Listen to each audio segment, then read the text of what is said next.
Yeah, man. National VIP, President and Commander-in-Chief, Armed Forces of the Philippines, His Excellency Rodrigo Rua Duterte, Secretary of National Defense, Honorable Delphine Negrelio Lorenzana, Military VIP, Chief of Staff, Armed Forces of the Philippines, General Andres C. Centino, Armed Forces of the Philippines, Commanding General Philippine Army, General Romeo S. Bronner Jr., Armed Forces of the Philippines, Commander Army Reserve Command, Major General Fernando V. Felipe, Philippine Army, Group Commander 9th Regional Community Defense Group, Colonel Patricia S. Tomales, Infantry, General Staff College, Philippine Army. Commission Officer 902nd Zamboanga del Norte Community Defense Center, Major Eladio V. Lumantas, Civil Engineering, Philippine Army.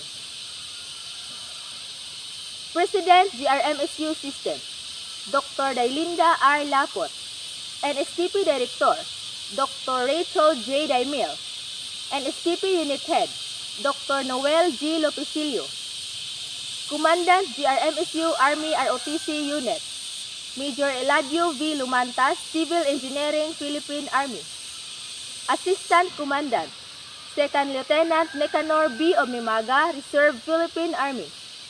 Chief of Clerk, Corporal Roderick C. Acoimo, Infantry, Philippine Army. Tactical Officers, Captain Cesar C. Bala, Reserve Philippine Army. Second Lieutenant Joey Peter M. Villarus, Reserve Philippine Army. Senior Tactical NCOs Reserve, Admin NCO, Sergeant Journal R. Lapot, Reserve Philippine Army. NCO, Tactical NCOs Reserve, Private First Class John Ray A. Maglasang, Infantry, Philippine Army. Staff Sergeant Gerald Rich H. Tutu, Reserve Philippine Army. Staff Sergeant Michael Ray Alven S. Boreros, Reserve Philippine Army. Sergeant Nancy A. Aranwes, Reserve Philippine Army. Sergeant Maynard O. Comeselia, Reserve Philippine Army. Private Rodel G. Patangan, Reserve Philippine Army. Private Richie A. De La Rosa, Reserve Philippine Army. Private Charlene A. Tagapan, Reserve Philippine Army. Graduate Military Assistant or GMA, Private Adams N. Sumalpong, Reserve Philippine Army. Private Nelo B. Lagradilla, Reserve Philippine Army. Private Jefferson Paglinawan, Reserve Philippine Army. Private Rico Jack J. Tawataw, Reserve Philippine Army. Private Glenmar G. Olenan, Reserve Philippine Army. Private Shahara May M. Halin, Reserve Philippine Army. Private Jesrel M. Pastilado, Reserve Philippine Army. Private Vincent Jubilee J. Cadano, Reserve Philippine Army. Private Ray R. Dayaw, Reserve Philippine Army. Private John Ray P. Valladares, Reserve Philippine Army. Private Jovin Ray A. Sakal, Reserve Philippine Army. Private John Fred C. Cuenca, Reserve Philippine Army. Private John Paul P. Yorong, Reserve Philippine Army.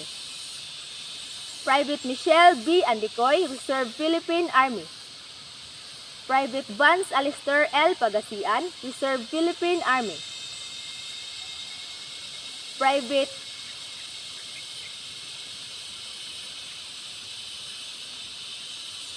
Margel Is Lagamon, Reserve Philippine Army. Private Glysulfate D. Carino, Reserve Philippine Army. Private Glyza Claire L. C. Canoog, Reserve Philippine Army. Private Gisalen Elopri, Reserve Philippine Army. Private Mabel B. Singkay, Reserve Philippine Army. Brigade Corps Commander, Cadet Colonel J.P. Montediramos, ROTC First Class. Executive Order Disciplinary Officer, Cadet Lieutenant Colonel Roderick L. Cadorna, ROTC First Class.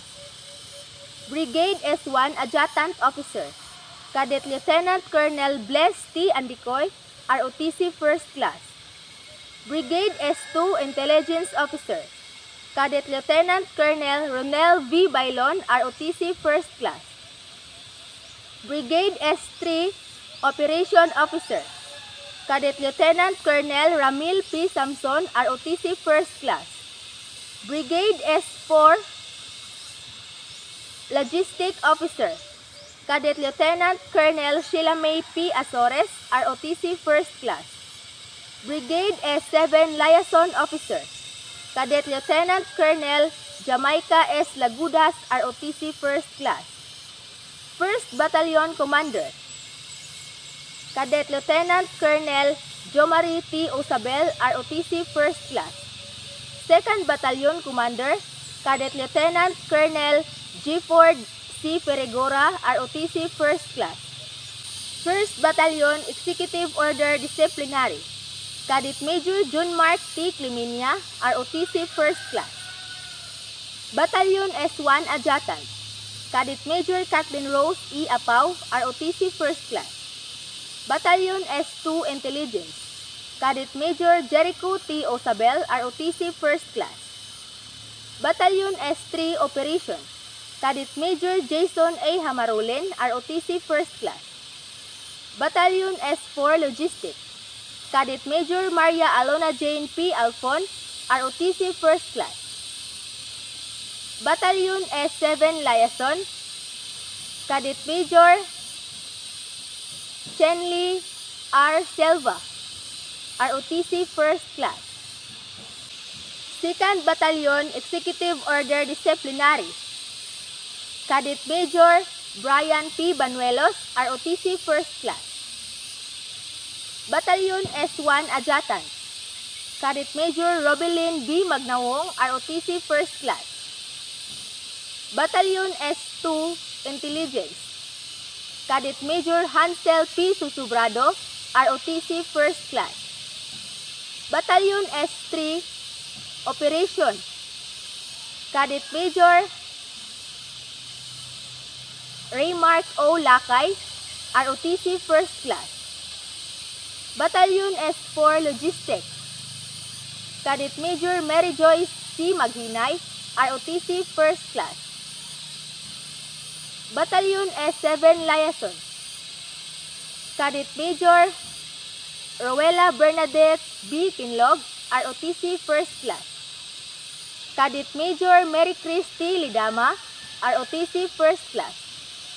Cadet Major Aaron J. Kalasang, ROTC First Class.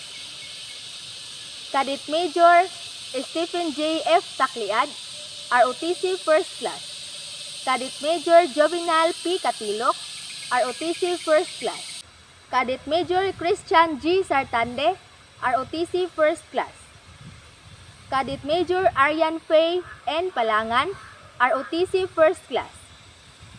Cadet Major Baby Janela G. Cañete, ROTC First Class. Cadet Major Gino M. Carbonella, ROTC First Class. Cadet Major Kent O. Dampayla, ROTC First Class. Cadet Major Raymark S. Anyo, ROTC First Class. Cadet Major Brittany D. Agwet, ROTC First Class. Cadet Major Rickman V. Cabanag, ROTC First Class. Cadet Major Mark Jen L. Prociso, ROTC First Class. Cadet Captain Lester V. D. Ikaw, ROTC Second Class.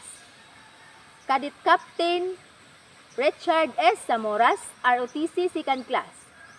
Cadet Captain Joseph B. Miral, ROTC Second Class.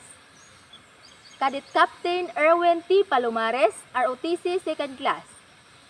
Cadet Captain Aurelio R. Flores Jr., ROTC Second Class. Cadet Captain Kent Roy If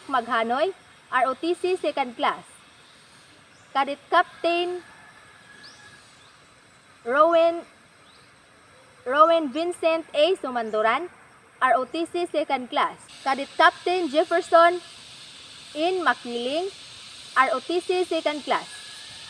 Cadet Captain Blaise Jason H. Iting, ROTC Second Class. Cadet Captain May Angel S. Conato, ROTC Second Class. Cadet Captain Raymar B. Bimos, ROTC Second Class. Cadet Captain John Kenneth B. Dicerdo, ROTC Second Class. Cadet Captain Jonathan D. Gumanad, ROTC Second Class. Cadet Captain Kevin M. Delicano, ROTC Second Class. Cadet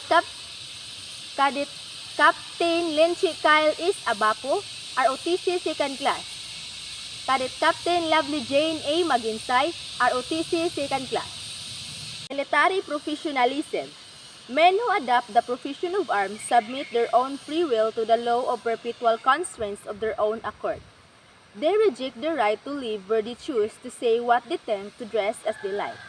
From the moment they become soldiers, it needs but an order to settle them in this place, to move them to separate them from their families and dislocate their normal lives.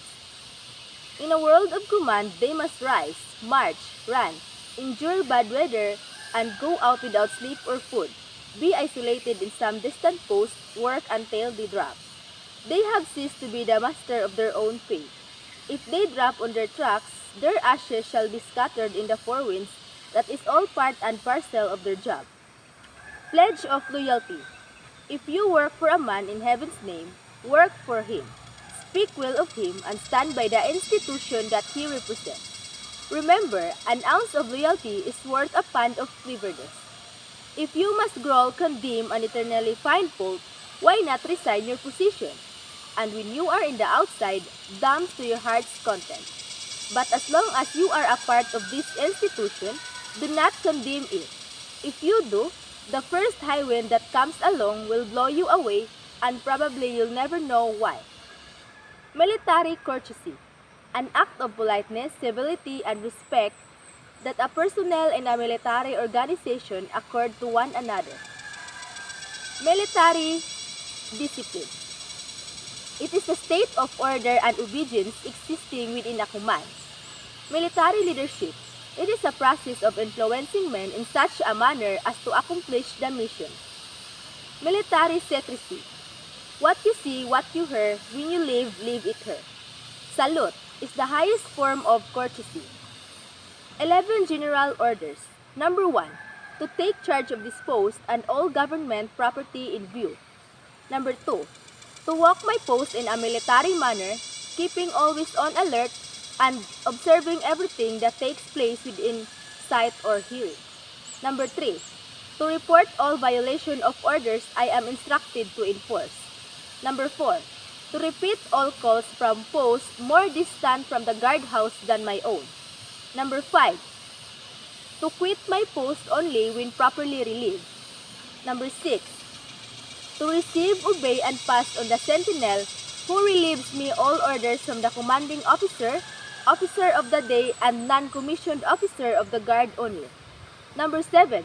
To talk to no one except in line of duty. Number 8. To give the alarm in case of time or disorder.